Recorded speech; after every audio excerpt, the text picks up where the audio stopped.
Assalamu alaikum wa rahmatullahi wa barakatuh. ‘Yan uwa masu bibiyar wannan shahin, barka da wannan lokacin, barkanmu da warhaka. Ni ake cewa na ga wani guntun bidiyo na Idrisa Madaki wanda yana da tsawon minti nawa ne, minti 4 ne ko 6 ne da na manta dai haka. To Idrisa Madaki, kun ji bayaninka, amma kai ma ka saurare mu ka ji. Domin wannan maganar taka da na ji ta daga farko har ƙarshe, babu wanda zai fahimce ka a matsayin ɗan gwagwarmaya cikin wannan zantukan naka, sai dai illa ɗan ta'adda ko kuma ɗan tawaye.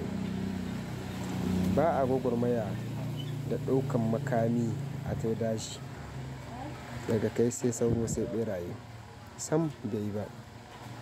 'Yan gwagwarmaya suna fuskantar abokan gabansu ko kuma waɗanda suka ganin ba su kan daidai, su faɗa musu gaskiya gaba da gaba.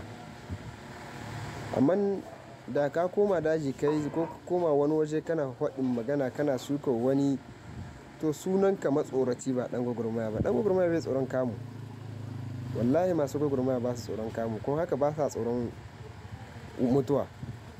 Amma ɗaukan makami ka koma daji wai da sunan wai kai za ka yaƙi gwamnati ko wani abin nan, wannan sunan shi ta'addanci, sunan shi tawaye. Ka komo gida, ka tai kai gaba da gaba da su ka faɗa musu. Ka faɗa musu gaskiya. Abu kaza da kaza cikin gwamnatin ku ba mu yarda da su ba, kuma ba mu goyon bayan ku akan shi, kuma ba za mu ba ku haɗin kai akai ba.